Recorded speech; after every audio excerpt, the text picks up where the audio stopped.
하겠습니다. 안녕하세요. 네, 원래 이제 사우디캅 해야 되는데, 네, 잠깐 저희 태국 갔다 온 거 말씀드리고 말씀 교재 나누도록 하겠습니다. 저희가 4월 4일부터 4월 7일까지 태국 성경교육센터 왕공식과 청년 캠프에 참여했습니다. 참여했던 교회는 세 교회입니다. 서울대학로교회, 동대문교회, 왕십리교회. 약 한 20명 정도 청년과 기혼 성도님들이 참석했고요. 방문지는 태국의 빵컨교회, 그리고 빵컨교회 옆에 성경교육센터, 그리고 위쪽 북쪽의 센숙 교회와 남쪽 치앙 라이 지역에 있는 맷장 교회, 이렇게 짧지만 타이트하게 갔다 왔습니다. 저희가 4월 4일 이렇게 동대문 교회 성도와 함께 갔고요. 왕십리 교회 성도는 먼저 하루 일찍 갔습니다. 그래서 치앙 라이 공항에 도착했는데 10시 20분인가 정확한 시간은 제가 기억 못 하는데 비행기 타서 6시 40분 정도 도착했고요. 중간에 방콕을 경유해서 거기 한 3시간 있었습니다. 그러니까 비행 시간은 한 5시간 정도 소요되는 것 같고요. 치앙 라이 공항에 문영권 형제, 오유정 자매님이 마중 나와서 저희 만났습니다. 그래서 거기서 저녁에 호텔에서 숙박을 하고 이제 다음 날 4월 5일 토요일 날 성경교육센터 완공식에 참여했습니다. 약 300명 정도 되는 분들이 계셨고요. 여기 보시면 이 상을 좀 드리는 건데요. 이 분이 이 성경교육센터를 지을 땅을 기부해 주신 성도님입니다. 그래서 이 부부 이분께 이제 감사패 전달하는 식이 있었고, 또 아카부족이 주로 그 지역에 성도님들이 주로 아카부족 출신인데요. 저희들이 이제 태국에 여러 소수 부족이 있는데 타이족이 있고요. 이게 본토 타이족이 있습니다. 그 불교에 아주 심취된 그런 타이족이 있고, 김선호 형제님이 약 30년 전에 가서 복음을 전했던 곳은 북쪽의 산지 부족들한테 복음을 전해서 그들은 소수 민족이어서 마음이 좀 준비가 많이 돼 있었고요. 거기서 영혼을 얻어서 네개 교회가 이제 세워집니다. 그리고 방콕에 또 교회가 있고 태국에 5교회가 있습니다. 그리고 그 산지 교회의 90%가 아카 부족입니다. 그래서 그때 전통춤을 좀 봤고요. 저희들이 이제 특송을 했습니다. 또 중국에서도 류풍 형제와 백몽원 자매, 또 화몽 자매라고 세 분이 오셨고, 문성지 형제님 내외해서 특송을 같이 했습니다. 그리고 완공식 축하를 위해서 풍선을 날렸습니다. 그리고 문영건 형제님이 2년간의 교육센터가 어떻게 건축되었는지 그것을 슬라이드로 설명을 자세히 해주셨고요. 저희도 기도했는데 여기는 2층인데요. 이 1층에는 기숙사 시설이 있고요. 8개 방이 있어서 방마다 침대가 이제 2층 침대 2개가 있습니다. 그러니까 4명이 숙식을 할 수 있도록 되어 있고, 2층은 강의실로 구성되어 있습니다. 저희가 주로 대학로 교회와 동대문 왕십리 교회에서 헌금을 하셔서 이 세 교회 위주로 초대가 돼서 이렇게 참석을 했습니다. 이게 교육센터 내부입니다. 강의실이고 도서관도 이렇게 있어서 대상은 태국의 그 5교회의 일꾼 후보들, 제자훈련 가장으로 보시면 되고요. 그다음 복음 전도하는 거, 성경 가르치는 거, 양육하는 이런 것들을 가르치기 위해서 오래전부터 기도해 왔고, 주님께서 후원하셔서 이번에 이제 완공을 하게 된 것입니다. 여기가 이제 빵컨 지역이 산지예요. 그래서 이 평지에서 이곳까지 약 1km로 올라와야 돼요. 그러니까 굉장히 거기에 이제 이러한 건축 자재를 이동시키는 것은 엄청나게 어렵겠죠. 그리고 도로가 비포장이에요. 그래서 성도님들이 2배 이상 힘드셨다고 하더라고요. 그래서 노동 그런 노모비라고 하죠. 그것은 성도님들이 헌신하셨어요. 몸으로 이렇게 들이셨고 한국의 여러 교회들에서 이제 헌금을 모아 보내서 한 것이죠.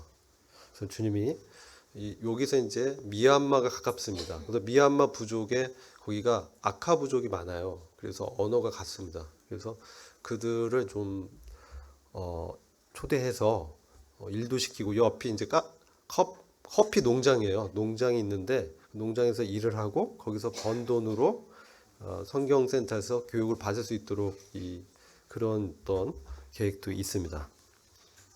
외부고 기숙사 내부 그리고 4월 5일 날그 센스 교회 청년이 구원을 받아서 침례식을 했고요.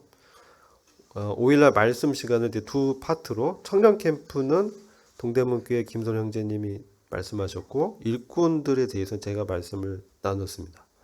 그리고 6일 날 이제 빵껌 모임 예배인데 여기가 2층 그 예배당인데 굉장히 넓고 한 200명 이상 들어가도 충분한 공간이 되는 그래서 예배를 드렸고요. 북쪽의 센숭 모임에 또 방문을 했습니다. 그리고 청년들은 이때 그 청년들 우리 같이 모여서 국립공원 등산을 했습니다.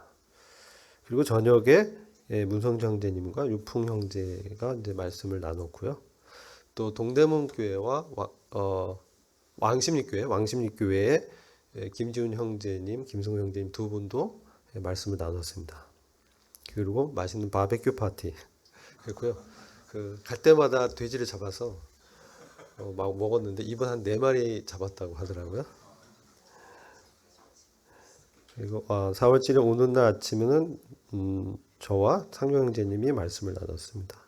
그리고 맷잔 모임에 갔습니다. 이게 치양 라이 지역에 있는 맷잔 모임인데 성도 수가 한 150명 정도 됩니다. 그리고 맷잔 모임 주변이 학생들이 많고요. 그 다음에 교육 학교들이 좋은 학교들이 많아서 유학생들이 많이 옵니다. 그래서 이 일꾼들 중에는 학생 시절에 기숙사를 하셨어요. 김선 형제님 기숙사하시고 거기서 구원받아서 일꾼이 된 형제들이 있습니다. 여기 서 있는 형제가 변호사인데 이 형제도 기숙사 거기서 양육을 받았어요. 그래서 이제 구원받고 이 맷잔 모임의 일꾼으로 섬기고 직업은 이제 변호사라고 하더라고요. 그리고 여기서 맛있는 음식을 먹고 이제 치앙라이에서 공항에서 돌아왔습니다. 오는 길에 또 저희들이 여기 이제 나타나지 않는데 그 맷잔 모임에 가다 보면은 땅을 이제 있어요. 땅이 평지가 있는데 그 땅을 저희들이 보니까 문영건 형제님과 그 일꾼들이 여기 앞으로 기숙사를 지어서 미래 일꾼들 학생들을 좀 양육할 목적으로 땅을 매입했어요. 근데 이제 계약만 했고 3년 계약을 해서 이제 기숙사 이 사역이 굉장히 효력이 있답니다. 그래서 성도들 그 자녀 대상입니다. 성도들 자녀 대상이고 그 자녀들을 왜냐하면 그 유혹이 많아요. 태국이라는 게 굉장히 성적으로 타락했고 이 결혼 뭐 이런 개념이 없어서 동거부터 하고 상당히 이 가정의 문제가 많은 그런 상태이기 때문에 북부 지역이라든지 이런 지역에 있는 성도님들이 치앙라이 지역으로 학생들을 보내면 기숙사에서 복음을 전하고 구원받고 거기서 성경적으로 양육하는 게 목표입니다. 이를 위해서 좀 기도 요청을 하셨어요. 그럼 오늘 이제 제가 말씀 나누려고 하는 것은 그리스도의 심판석에 관한 부분입니다. 시상 때 베마라고 하죠. 이전에 제가 그 태국에 23년도에 가족 캠프 갔을 때 한번 나눴던 말씀인데 성도님들하고는 또 몇 번 나눴지만 자세하게 좀 나누지 못한 것 같아서 면류관에 대해서 자세히 좀 나눠 보려고 합니다. 자, 미래 일들이 있습니다. 미래 일들. 미래 일들이 있는데 이런 미래 일들은 지금 저희들이 교회 시대에 있습니다. 교회 시대. 이 교회 시대에 있어서 이방인의 충만한 수가 차면은 주님이 다시 오신다고 데살로니가전서 4장에서 약속하셨죠. 그래서 그때 이제 공중 강림, 뭐 공중 재림 이 사건이 일어나면서 첫째 부활이 이제 시작되는 거예요. 첫째 부활. 죽었던 성도들이 먼저 일어나서 부활해서 올라가고 살아있는 성도들은 그 이어서 또 이렇게 들려 올라가는 사건. 이게 휴거라고 말씀하죠. 영어로 랩처라고 합니다. 그래서 공중에서 만나서 있는 사건이 순서를 성경을 따져 보면 바로 그리스도의 심판석이 이제 있을 거라고 저희들이 분별할 수 있어요. 그 다음에 공중에선 그리스도의 심판석에서 상을 받는 동안에 이 땅에서는 7년의 환란기가 이제 펼쳐질 것이다. 이렇게 저희가 볼 수 있습니다. 그리고 7년 환란기 마지막에 주님께서 지상 강림하는데 그 직전에 어린 양의 혼인식이 있고 지상 강림하신 주님께서 천년 왕국을 세우시고 이때 심판을 하시는데 환란기에서 여러 목적이 있겠지만 환란기는 여러 목적이 있습니다. 그래서 이스라엘 민족을 회복시키고 이 땅에는 악을 제거하고 하나님의 구속을 완성하는 십자가에서 피로 인한 은혜의 구속이 이미 이루어졌지만 환란기 동안에는 하나님의 능력으로 이 땅에 있는 죄악을 다 심판하시고 하나님의 민족인 이스라엘을 구원하는 역사가 예언이 되어 있습니다. 그래서 이런 일들이 땅에 있을 동안 하늘에서는 교회 중심으로 이러한 상을 받고 혼인식과 내려가는 혼인 잔치를 할 것이다. 이렇게 예언이 되어 있습니다. 그리고 그리스도의 지상 강림의 사건이 있고 천년 통치가 시작되죠. 천년 통치에 들어가는 사람들이 첫째 부활의 영광에 참여한 사람들로 구성되어 있습니다. 그래서 천년 통치가 마치면 마지막 이제 심판이 있습니다. 백보자 심판이 있고 새하늘과 새 땅 영원 시대가 이어질 것이다라고 저희가 분별하고 있고 성경 예언에서 이제 실현되지 않은 사건 중 가장 먼저 일어날 사건이 휴거입니다. 그래서 이 분별을 저희들이 믿고 있는데 이 휴거 즈음에 있을 사건들이 요즘 일어나는 화폐의 통일을 위한 이런 코인이라든지 디지털 화폐 나타나는 거, 그리고 통신의 5G 이상 6G로 올라가서 전 세계를 통신으로 이렇게 장악할 수 있고 경제적인 수단을 통합하는 적그리스도가 나타날 징조들이 일어나고 있습니다. 그건 다음에 이제 말씀드리고요. 그래서 이런 것들이 되어질 때 주님의 재림이 임박했다 이렇게 볼 수 있습니다. 이것은 이제 세대적인 어떤 분별에 의한 전천년주의에 따른 해석입니다. 그리고 저희가 이제 주님 오시면 공중휴거가 일어나고요. 첫째 부활에 참여한 성도들이 같이 올라갑니다. 그리고 그리스도의 심판석에서 이것은 지옥을 보내기 위한 그런 형벌을 심판하는 것이 아니라 보상의 심판입니다. 그래서 5가지의 면류관을 이때 저희들이 받게 됩니다. 의의 면류관, 썩지 않은 면류관, 영광의 면류관, 기쁨과 자랑의 면류관, 생명의 면류관입니다. 이 부분은 뒤에 자세히 말씀드리겠습니다. 그리고 여기가 이제 하늘에 영광의 보좌가 있는 셋째 하늘로 분별이 되는데 요한계시록 4장에 있는 장면을 시각한 겁니다. 여기가 이제 하나님이 계신 보좌고 여기 네 생물이 있고 그다음에 이제 24 장로가 이제 앉아 있죠. 이게 교회로 예표됩니다. 그래서 5장, 6장 이어서 6장부터 환란이 시작되기 때문에 4장의 사건은 환란 전에 일어난다라고 보면 24 장로가 교회 대표로 보기 때문에 이미 휴거 사건이 있을 것이라고 시간적으로 알 수가 있고 이들이 받은 5개의 면류관을 이제 장로들이 벗어서 주님께 드리는 예배를 드리게 됩니다. 자, 이제 첫째 부활부터 좀 말씀을 나눠보겠습니다. 데살로니가 전서 4장 16에서 18절에는 이와 같이 말씀합니다. 주께서 호령과 천사장의 소리와 하나님의 나팔로 친히 하늘로부터 강림하시리니. 자, 하늘에 강림하는 이제 공중의 재림입니다. 이 땅의 지상에 강림하는 것은 7년의 환란기가 끝난 즈음에 아마겟돈 대전쟁을 심판하기 위해서 주님이 이제 내려오는 게 지상의 강림입니다. 그리고 이 휴거와 지상 강림의 차이는 이 휴거 사건은 비밀스럽게 나타납니다. 그래서 성도들을 데리고 올라가시는 거고, 지상의 강림은 모든 인류가 볼 수 있도록 하늘에서 말을 타고 백마를 타고 군대와 함께 내려오는 것으로 요한계시록 19장에 예언되어 있습니다. 그래서 먼저 공중에 강림하실 때는 첫째 부활 사건이 일어납니다. 첫째 부활은 천년 통치에 들어갈 통치자들이 부활하는 사건입니다. 의인의 부활, 생명의 부활이라고 합니다. 그리스도 안에서 죽은 자들이 먼저 일어납니다. 이때 성령의 역사로 무덤에 있던 사람들이 몸이 주님의 영광의 몸으로 입혀지면서 올라가고요. 살아남은 우리도 그들과 함께 구름 속으로 끌어올려 가는데, 이때 우리는 지금 있는 이런 몸이 아니라 우리가 있는 이 혈과 육으로는 하나님의 왕국을 상속받을 수가 없습니다. 그렇기 때문에 주님의 그 영광의 몸, 썩지 않는 그런 몸으로 변화를 받을 것이라고 약속하셨습니다. 병이 없고 슬픔이 없고 고통이 없는 그런 주님의 몸이죠. 그것으로 주님이 부활하실 때 입었던 그 몸으로 저희들이 덧입혀지는 그러한 영광에 들어가는데, 이것을 첫째 부활이라고 합니다. 이제 휴거 사건과 함께 일어납니다. 그래서 우리가 공중에서 주를 영접하는 것이죠. 그래서 주와 함께 이제부터 있게 되면서 이 말로 위로하라. 이 당시 이제 어려움, 시련들이 많았기 때문에 성도들이 이러한 소망을 갖고 서로를 위로하라고 이렇게 권면하는 것이죠. 오늘날도 세상 사는 것이 만만치 않습니다. 그래서 저희들이 성도들 봤을 때 우리 영적인 동료, 또 전우회 이런 것이 이제 있어야 되겠죠.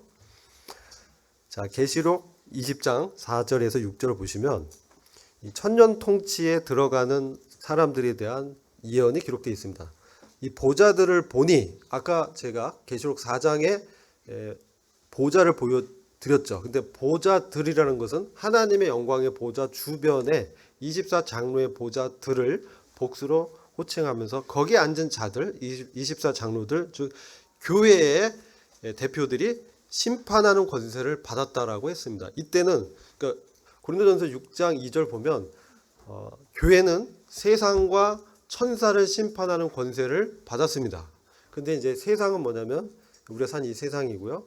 그다음에 천사들을 심판하는 것은 뭐냐면 마귀, 이런 그 마귀와 그 귀신들을 심판하실 때, 주님이 심판하실 때 함께 그 심판을 목도하고, 마태복음 25장에 보시면 양의 민족과 염소의 민족을 심판하실 때 구분하십니다. 천년 왕국의 백성으로 들어갈 민족들과 또 심판을 받고 못 들어가는 민족들을 구분할 때 그 주님의 심판에 교회가 함께 할 것이라고 분별합니다.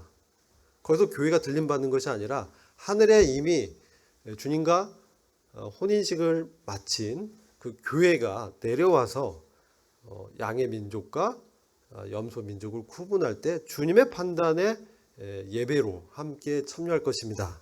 그래서 이 심판하는 권세가 그런 의미입니다.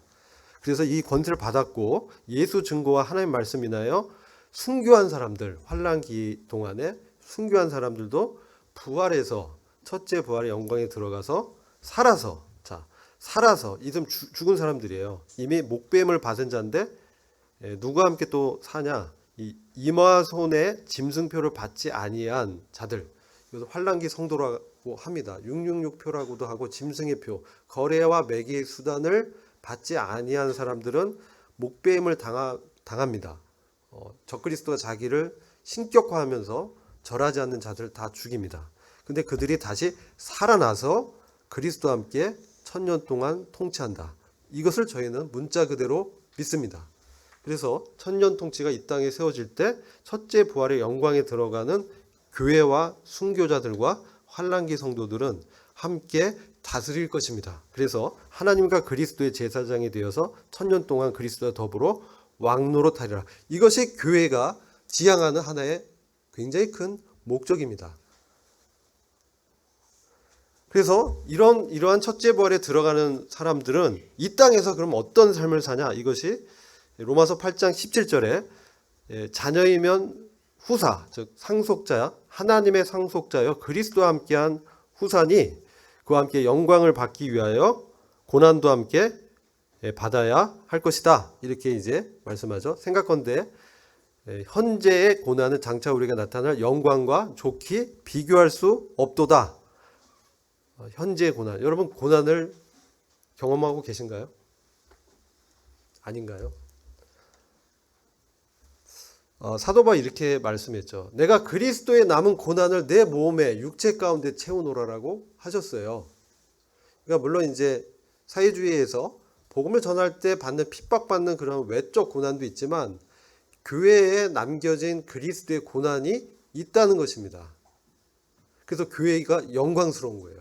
주님의 목적은 창세 전부터 예배한 이 교회가 완성돼서 그리스도와 함께 다스리는 원대한 구원의 계획을 작정하셨어요. 그렇기 때문에 우리가 이 땅에서 이러한 주님의 뜻, 주님의 섭리에 같은 마음으로 연합돼서 믿음으로 이제 동참하는 것이죠. 그럴 때 경건케 살고자 하는 자는 핍박을 받지 않을 수가 없다라고 말씀하셨어요. 그럼 우리가 경건케 살고 있는가? 그것을 돌아봐야 되는 거죠. 나한테 고난이 없어요. 나가서 복음을 전해보세요. 옆집에 놓고 해서 복음을 전해보세요. 바로 고난 받습니다. 그쵸? Are you crazy? 이렇게 나옵니다. 정말 그래요. 절대 부활을 믿지 않습니다. 그들은 예수가 성인이라고 믿지 하나님의 아들 부활하신 하나님이라고 받지 않습니다. 그래서 예수님을 죽인 것이에요. 지금도 마찬가지입니다.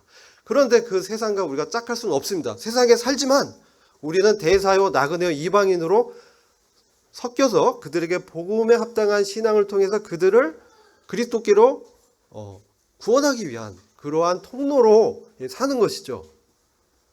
그래서 우리가 성령의 이제 열매, 첫 열매, 이제 부활의 열매를 우리가 성령님의 어떤 첫 열매를 이제 받았죠. 성령님 오셨잖아요. 근데 우리 속에서 성령님이 우리의 안에 있는 죄성을 보시고 또 이 땅과 이 정의가 없는 이 세상을 보시면서 고통하시는 것이죠. 하나님의 왕국이 세워지면 이 땅엔 정의가 실현됩니다. 그것은 우리가 할 수 없어요. 하나님의 아들께서 오셔서 심판하심으로 그분의 의의 왕국을 세우실 것입니다. 그분의 능력과 그분의 역사심으로만 이 땅에 공의가 나타나는 것이에요. 우리는 그것에 따르는 것이죠. 양자는 하나님의 상속자죠. 그 몸의 구속을 기다린다. 이렇게 우리가 말씀할 수 있습니다. 자, 그리고 고린도전서 이 또 동일한 말씀이요.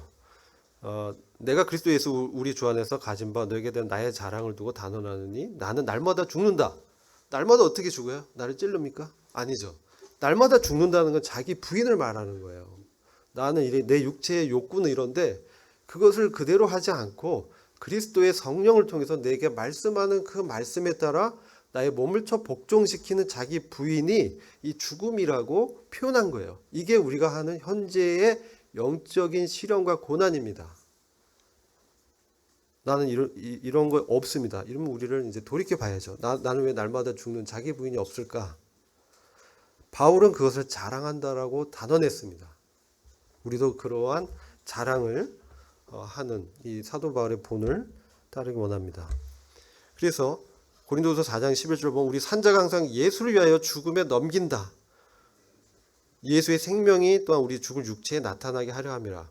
여러분 교회 생활이 어렵습니다. 왜요? 이거 이 가정을 생각하면 명쾌합니다. 왜냐하면 제가 지난번에도 말씀드렸지만 부부가 완전히 다른 환경에서 만났는데 처음에는 감정적으로 사랑이 싹트기 때문에 좋지만 시간이 흐를수록 다름이 잘못됨으로 인식 때문에 서로를 이제 비판하는 그런 경우들이 있습니다. 정말 고통스럽죠. 그렇죠? 안 맞는다라고 생각합니다.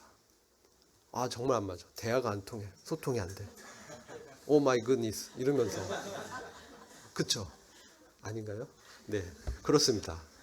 대부분이 그런 과정을 거치면서 서로 이제 하나 되는 것을 지키는 이 자기 부인을 실행하라고 정말 다른 배우자끼리 만나게 주님이 하시는 것이죠. 다 그런 건 아닙니다. 그것이 필요한 사람들에게 그렇게 이제 하시는 거예요.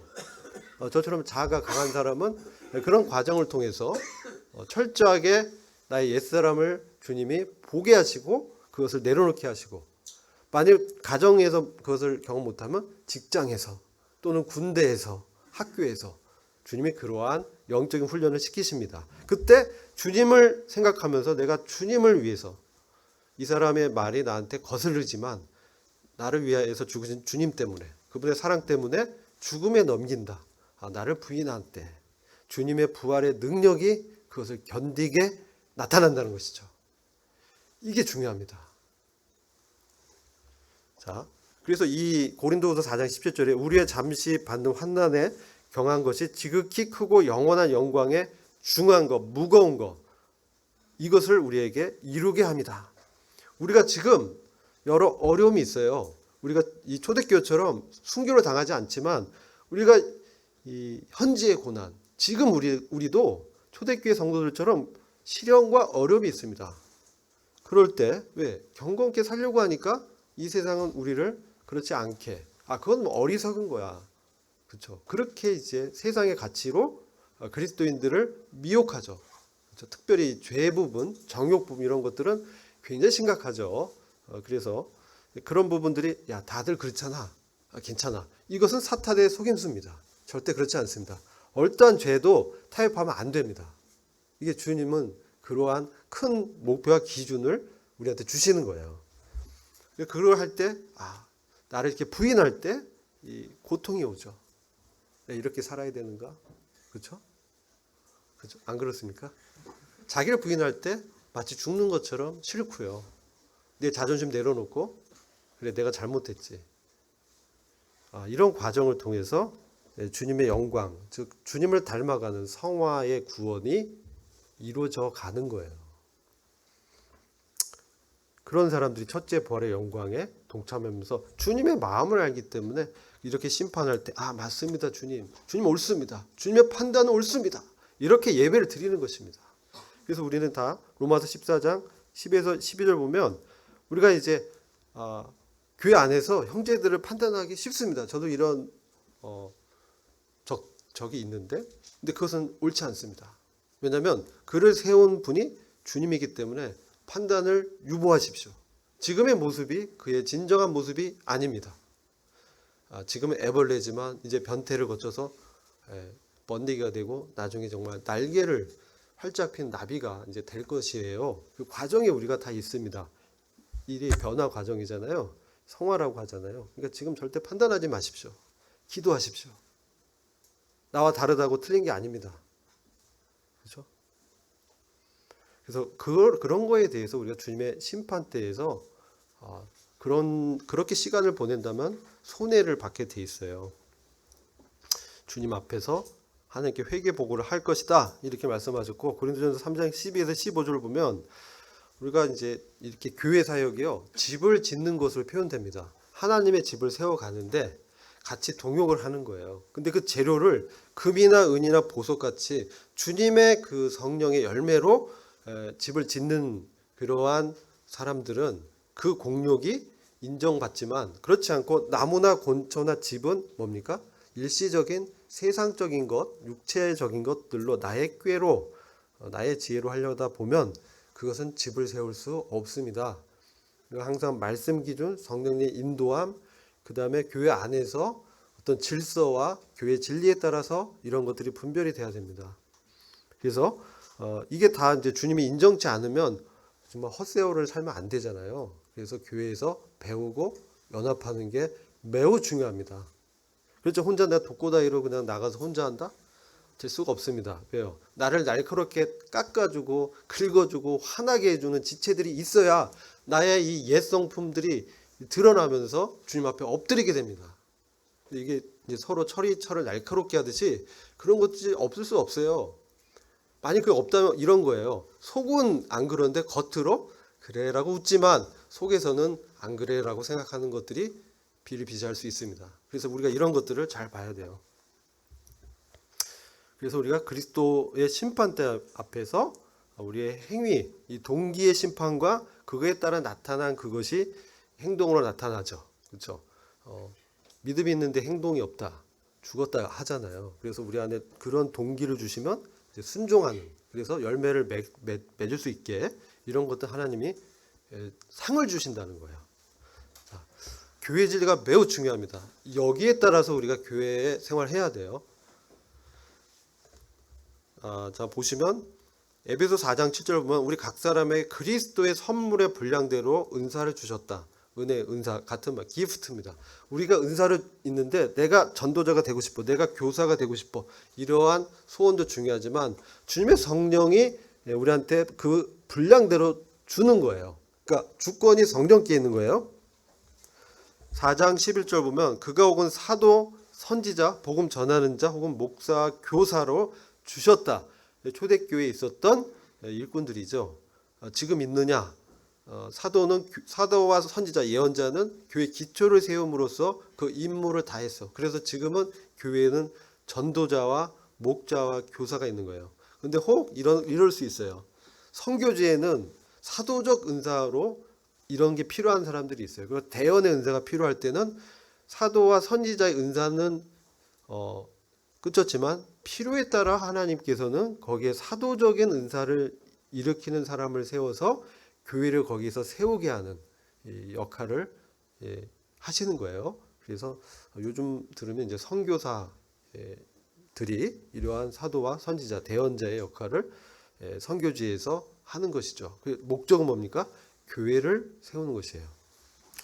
그래서 그러면 이러한 은사의 역할은 뭐냐? 성도를 온전케 해서 하나님의 일을 할 수 있도록 훈련을 시키는 일을 한다는 거예요. 그래서 그리스도의 몸을 세우는 것이다. 우리가 다 하나님의 아들을 믿는 것과 아는 일에 하나가 되어 온전한 사람을 이루어 그리스도의 장성한 분량이 충만한 데까지 이르리니 이제부터 어린아이가 되지 않고, 어린아이 특징은 잘 귀가 얇아서 이 괴술과 유혹에 자주 빠지고요. 교훈의 풍조에 막 흔들리는 것이죠. 근데 우리에게는 흔들리지 않는 진리의 말씀의 근거에서, 복음의 근거에서 우리가 신앙생활을 해야 되는 것이죠. 오직 사랑 안에서 참된 것을 해서 범사에 주님의 분량까지 잘하는 것. 이게 이제 교회 진리에 굉장히 중요한 거예요.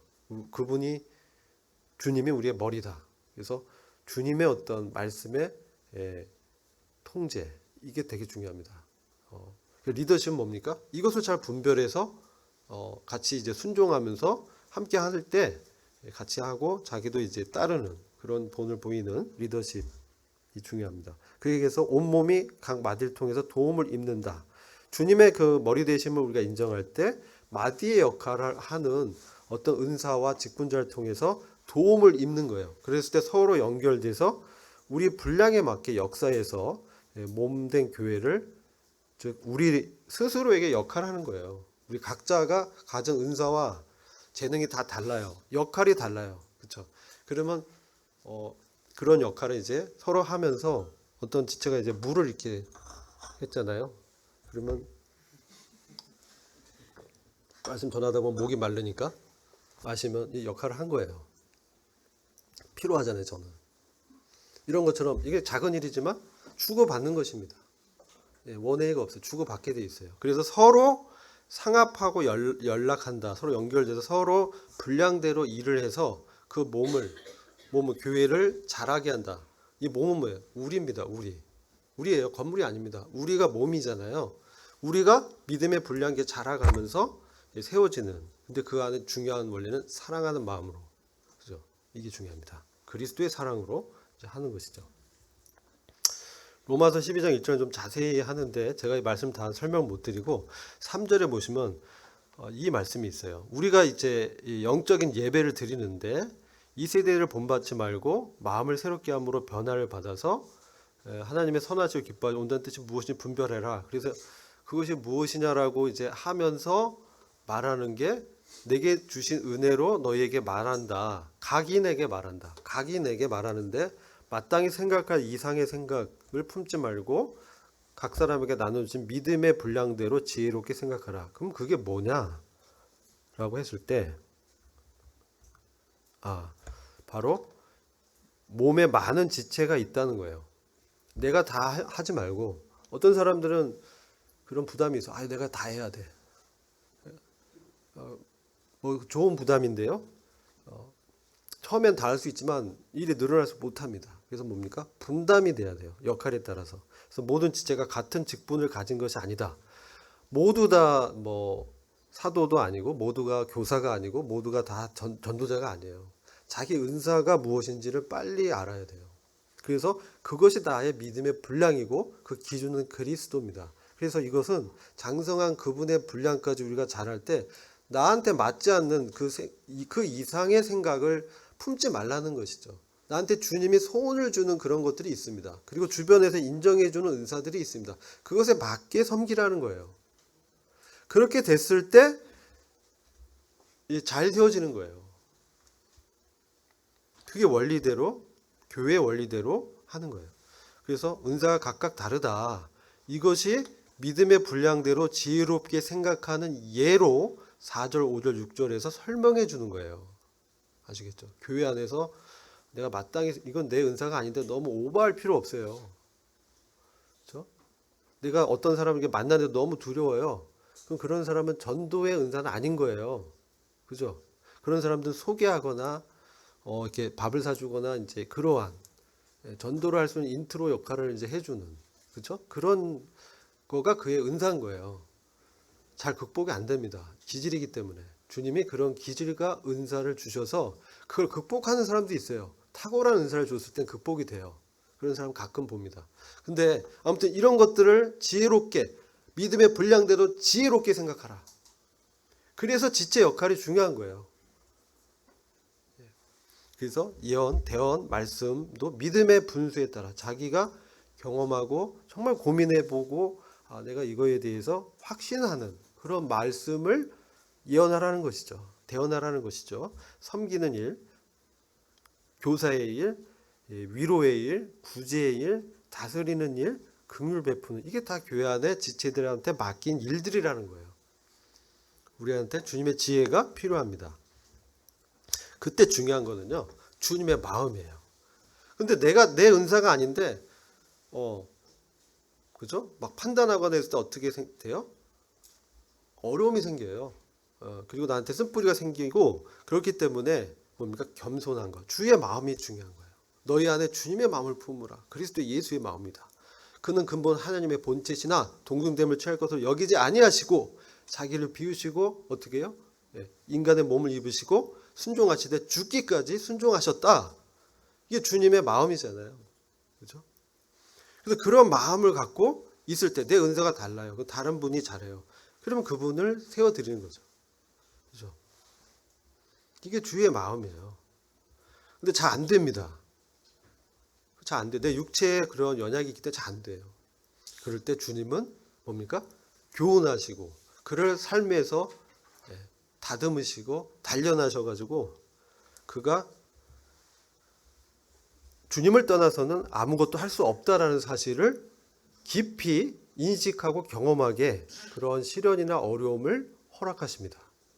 주님이 없으면 내가 이 일을 할 수 없다. 근데 어떤 사람이 천연적인 능력으로 잘하는 사람이 있습니다. 그러면 주님이 그 천연적인 능력을 일시적으로 가져가십니다. 그래서 그 어려움을 또 경험케 하는 것을 저는 봤어요. 나 평소에 성실해. 박성실이야. 이제 하는데요. 어느 순간 그게 없어져요. 괜히 귀찮아져요. 저는 일 중독자였습니다. 저는 공휴일을 이해할 수 없었습니다. 왜 쉬어야 되냐. 일해야지. 안 믿기죠. 우리 자매한테 한번 물어보시면 아실 겁니다. 쉬는 걸 몰랐어요. 쉬면 불안해요. 뭔가 일을 해야 돼요. 근데 어느 순간 그걸 주님이 걷어가니까요. 정말 일하기 싫더라고요. 또 주님이 이제 너는 나 없이는 아무것도 못해. 너는 나 없이면 지극히 작은보다 더 작은 거야. 내가 없다면 너 아무것도 할 수 없어. 지극히 작은, 모든 성도 중에 지극히 작은 자보다 더 작은 거야. 이걸 바울이 경험한 거예요. 그러니까 어떻습니까? 자기보다 남을 낮게 여길 수 있는 거예요. 그렇게 해서 교회가 이렇게 세워지는 것입니다. 그래야 그리스도의 풍성한 은혜, 이것을 이제 전도할 수 있는 것이에요. 자, 이제 면류관을 5개를 제가 말씀드릴게요. 먼저 생명의 면류관이 있습니다. 이것은 누구한테 주어지냐? 이 면류관을 생각하시면서 나한테 맞는 은사가 뭐다. 나는 이쪽에 맞을 것 같아. 그런 걸 잘 보시라는 거예요. 그걸 보시고 교회 안에서 그거에 맞게 섬기시라는 거예요. 안 맞는데 그게 헛된 수고입니다. 안 맞는 거 할 때 그리스도로 옷 입어야지. 그렇죠? 세상의 옷은 맞지 않습니다. 생명의 면류관, 이것은 누구한테 주어지냐? 야고보서 1장 12절에 시험을 참는 거, 시험을 견디어내는 거, 이들에게 복이 있는 거예요. 이것에 옳다 인정하심을 받은 후에 주께서 자기를 사랑하는 자들에게 약속하신 생명의 면류관을 얻을 것입니다. 주님 외에는 안 보여. 주님이 나의 사랑이야. 이런 분들. 그리고 이제 견디는 거, 이런 사람들, 이것은요, 생명의 면류관이 약속돼 있어요. 자, 시험을 참는 자는 누구냐? 견디는 건데, 연단을 받아서 옳다 인정하심을 받게 돼 있어요. 그리고 이런 사람들의 특징은 주님을 사랑해서 말씀을 지켜요. 주님을 사랑하는데 말씀 안 지킨다? 주님 사랑하는 게 아니죠.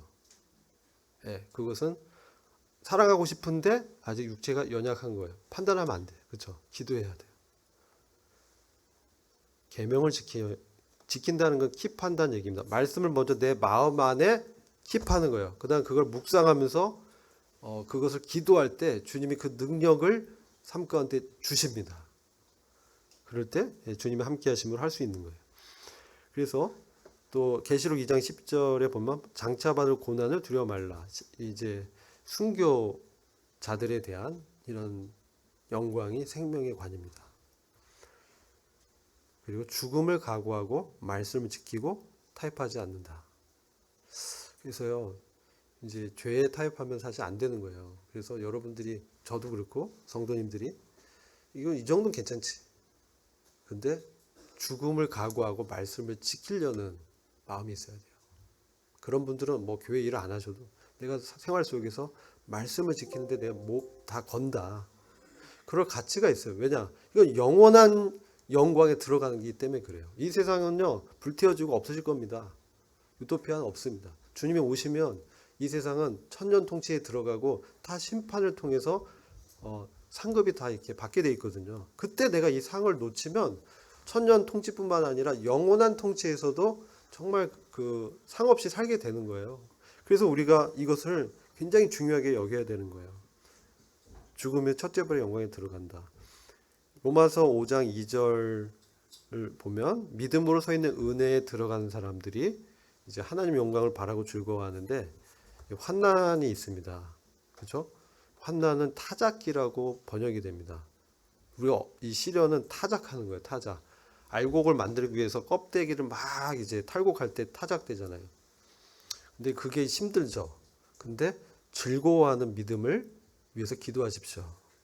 고난이 힘듭니다. 근데 고난 주신 이유는, 시련 주신 이유는 나를 타작해서 나에게 인내를 배우게 해서 연단된 인격을 통해서 주님의 성령의 열매를 내 삶에서 이루기 위해서. 왜 이게 소망이 되냐? 그런 사람에게 생명의 면류관이 주어지기 때문에 그래요. 면류관이 주어진 자는 뭐래요? 통치를 합니다. 주님이 마을을 맡기시고 함께 다스리는 영광에 들어가기 때문에 중요한 거예요. 그렇게 할 수 있는 것은 성령이 부어진 바 됐다. 그래서 하나님의 사랑을 깊이 느끼게 되는 거죠. 우리 어려움 겪을 때, 기도할 때 주님이 위로하시고 이길 수 있는 힘을 주십니다. 그걸 이제 통과한 사람들에게 영광이 이제 주어진다는 거죠. 그게 로마서 8장 17절에 그리스도와 함께한 상속자, 함께 영광을 받기 위해서 고난도 함께 받는 것이다. 이렇게 말씀하고요. 그때 이제 우리가 이렇죠. 이게 내 육신대로 같이 하면 싸웁니다. 이게 이길 수가 없어. 그때 영으로 몸의 행실을 죽인다라고 합니다. 영으로, 즉 하나님의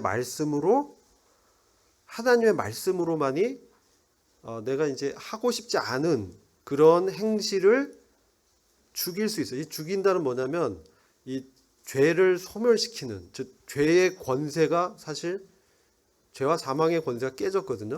주님이 십자가에서 깨셨는데 그것을 믿음으로 여기면서 그 말씀을 나한테 적용하는 거예요. 그랬을 때 그 몸의 그 욕구, 정욕이 정복이 되는 거예요. 이긴다라고 표현합니다. 그리고 죽인다. 그 권세가 깨졌기 때문에 그것을 믿음으로, 영으로, 성령으로, 말씀으로 나한테 적용할 때는 그것을 극복하면서 하나님의 말씀대로 이제 살게 되는 거예요. 근데 육신대로 하면 반드시 죽는다라고 표현하고 있어요. 이것은 기억하시고, 두 번째 면류관, 영광의 면류관. 이거는 목양, 저 사람 보면 막 긍휼히 여김이 있고 막 자꾸 생각나고 전하고 싶고 이런 사람은 영광의 면류관을 받을 준비가 된 거예요. 목양의 은사 있는 분들이 있습니다. 그런 사람들은 이제 사실은 이제 목양자는 양무리 치는 장로의 일을 이제 하게 되는데요. 장로의 직분도 중요하지만 은사적으로 이런 일을 하는 분들이 있습니다. 이런 분들은 자기 안에 있는 하나님이 주신 자원함으로 이득을 취하지 말고 즐거운 마음으로 이제 했을 때 이제 주장하면 안 되죠. 섬기는 본이 되는 걸 통해서 했을 때 주님이 나타나셔서 시들지 않은 영광의 면류관을 주실 것입니다.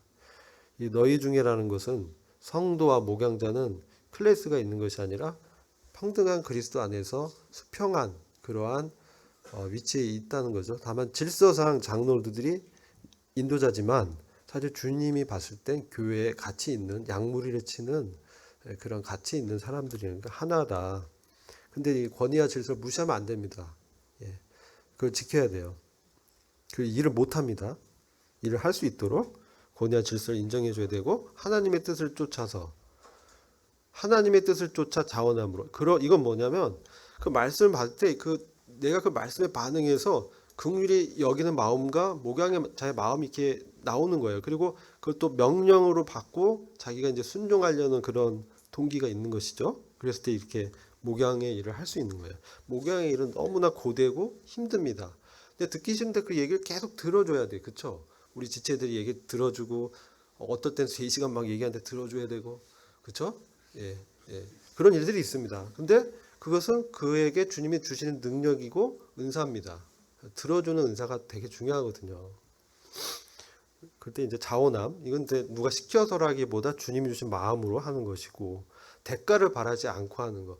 이건 어떤 때 이렇게 나를 몰라주지? 쓴뿌리가 생길 때 있어요. 그때 그것은 주님 앞에 내려놔야 돼요. 용납해야 되죠.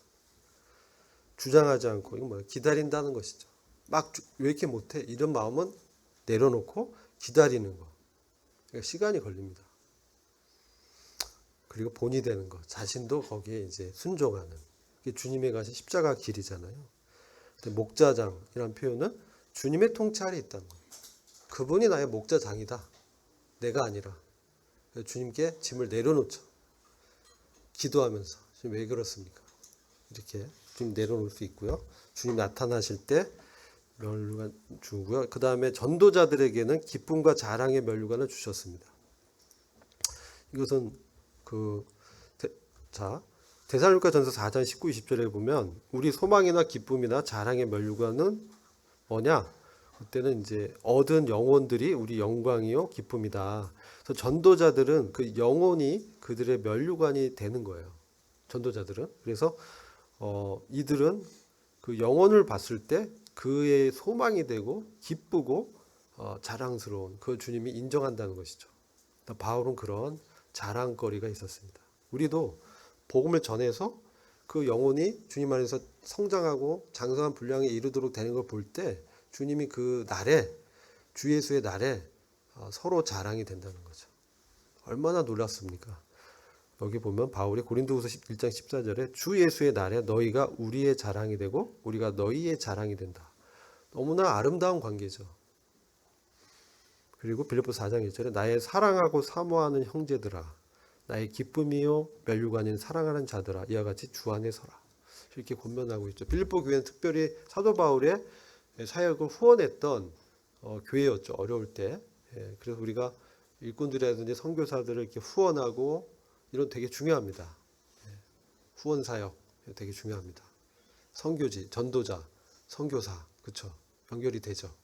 또 우리 모임에 이제 전도를 위해서 직업을 내려놓고 하신 분이 있다면 전도자 이런 분들은 이렇게 우리가 같이 동역해야 되는 것이죠. 그들의 심정은 눈물의 씨앗을 뿌리는 농부의 심정이 중요해요. 복음 전했는데 변화가 없어. 에이 아니야. 이게 아니고 기다리고 눈물의 씨앗을 이제 뿌리는 것이죠. 내가 지금 전해도 이 사람 반응 않지만 언젠간 주님이 그를 구원하실 것이다. 이런 믿음으로 하는 것입니다. 전도라는 게.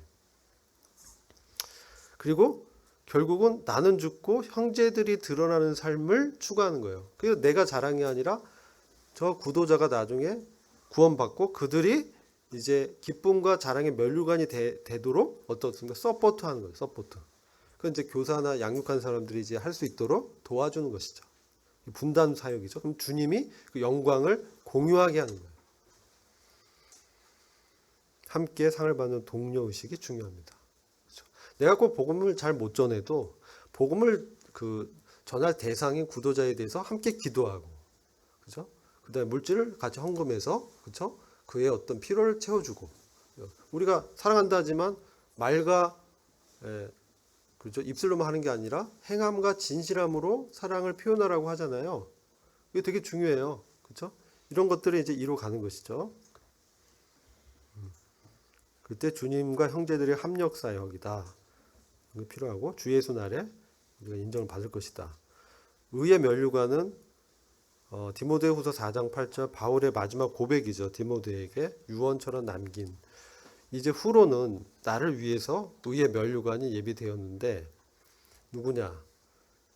주님의 재림을 사모하는 모든 자에게 의의 면류관이 예비되었다. 주님의 재림을 사모하는 자는 어떻습니까? 예수께서 오실 날을 기대하면서 자기를 말씀 앞에 비추어서 정결케 하는 자들이죠. 그런 사람들에게 의의 면류관을 약속하셨죠. 이제 후로는 이것은 미래에 대한, 현재까지 내가 달려갈 길을 가고 있고 미래의 주님 나한테 약속하셨다. 그러니까 감옥에서 버티는 거잖아요. 바울이. 이런 것들을 이제 사모하게 되고, 나를 위해서, 이건 굉장히 놀라운 표현이에요. 나를 위해서 주님이 면류관 예비했어. 이것은 개인적으로 주님과 깊은 사귐 가운데 있다는 얘기죠. 예비되었다. 이 믿음입니다. 분명히 주님이 상 주신다는 믿음으로 그리스도 안에 발견된다는 뜻이죠. 주님 나를 용납하시고 상 주신다. 나의 지금 상황을 봤을 때 희망이 없다. 그런데 때로 희망이 없을 때 주님이 난 너를 포기하지 않는다라는 확신을 주실 때가 있어요. 저는 그런 경험을 했어요. 정말 희망이 없어 보였는데 주님이 난 널 결코 포기하지 않는다. 그 확신을 이렇게 주시는데 너무 감동이 되면서 제가 막 운전하면서 계속 울면서 이제 공항에 갔는데, 일단 주님은 우리를 결코 포기하지 않는다. 희망이 주님께 있습니다. 그것을 기억하시면 좋을 것 같고요. 나머지는 이제 다 아는 그 말씀인데, 어떠한 자가 사모하는가? 이 세상에 소망을 두지 않고 하나님 왕국의 시민권을 인식하는 그런 사람은 이 땅의 것에 마음 안 뺏겨요. 주님의 나라가 임하는 것을 기다리는 것이죠. 이게 이제 썩지 않은 면류관이 이제 이기는 자한테 주어지는데, 이기기를 다투는 자, 그리스도의 부활을 증거하는 삶이에요.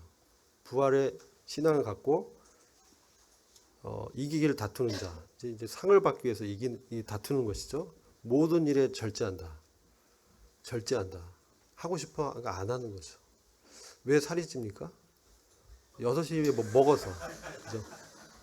6시에 먹잖아요. 나는 정말 그 비만 싫어. 이렇게 하는데 6시 이후에 먹으면 살쪄요. 절제해야 되죠. 저한테 하는 말입니다. 그래서 저희는 썩을 멸관 얻지만 우리는 썩지 아니할 것을 얻고자 한다. 그러므로 내가 다름질하게 향범 같지 아니하고 싸우게 허공치는 같지 아니. 내가 내 몸을 쳐 복종하게 하면 전파한 후에 내가 도리어 버리면 될까 두려워합니다. 이게 되게 중요한데요. 이 말씀 이제 이게 마지막 말씀인데, 남에게 전파한 후에 말씀을 대언해도 도리어 버림이 될까 사도 바울이 두려워한 이유는 우리 은사대로 행한다고 해서 그 사람이 뭡니까? 면류관을 받는 데 있어서는 절제해야 된다는 거예요. 우리가 복음을 전하잖아요. 말씀을 대언하는데 내가 면류관을 받으려면요, 내 몸을 쳐서 복종시키고 절제해야 면류관을 받는다는 얘기예요. 아시겠죠? 이게 중요해요. 나는 복음을 전했는데 내 삶에서 내가 절제하지 않고 자기 부인하지 않으면 어때요? 도리어 버림당한다. 면류관을 잃는다는 거예요. 그래서 교회에서 성화와 양육을 받으면서 같이 보조 맞추면서 자기를 복종시키는 게 중요한 거예요. 독고다이를 혼자 한다고 되는 게 아니에요. 이 말씀을 여러분들 하는 이유는 바울이 이렇게 두려워했어요. 자기도 버림당할까 봐 자기를 절제시켰다는 거예요. 그래서 감옥에서 뭘 기뻐했어요? 나는 복음 안 전해도 다른 사람들이 복음을 전해서 주님의 나라가 흥왕되는 것을 보고 기뻐했다고 하잖아요. 그게 뭡니까? 사망은 우리 안에 역사고 생명은 너희 안에 산다. 바울은 이것을 경험한 거예요.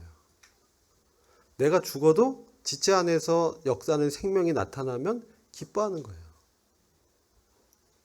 이게 원리예요.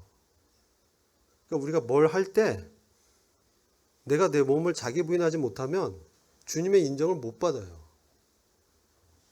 그러니까 여러분들이 저와 이제 성도님들이 이제 이런 부분을 왜 배워야 되냐? 이게 교회 원리예요. 교회에게 이렇게 몸을 세울 때는 이렇게 하라는 거예요. 우리가 교회잖아요. 그러면 이 은사에 맞게 이렇게 절제하면서 이기기를 다투면서 공동 협력하면서 내 은사와 분량에 맞게 지혜롭게 하라는 거예요. 하지 말라는 게 아니라 지혜가 필요해요. 그렇죠? 그때 뭡니까? 주님 없이는 나 아무것도 못한다. 주님 외에는 해결책이 없다. 나는 모든 성도 중에 지극히 작은 자 중에 작은 자보다 더 작다.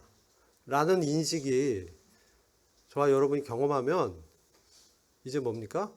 나보다 남을 낮게 여기고 절대 판단하지 않아야 되는 거예요. 기도하고 같이 세울 때 이 면류관들이 각자 이제 다 얻게 되는 거예요. 이거 기억해야 됩니다. 내가 이거 열심히 하고 싶은데 그러려면 교회에 이 지역교회가 왜 있습니까? 예, 이 안에서 절제하고 자기가 자기를 이렇게 통제하면서 권위에 순종하면서 은사대로 섬기는 거 하기 싫어도 나를 쳐 복종시키는 거예요. 이 절제가 안 되면 상을 못 받아요. 다 이게 원래예요. 면류관이 그냥 있는 게 아닙니다. 주님의 재림을 사모하는 자, 그 의의 면류관을 받으려면 나를 이렇게 절제하고 정결케 하고 죄와 타협하지 않고 해야 돼요. 넘어지면 고백하고 빨리 돌이키고 와야 되는 것이죠. 그죠?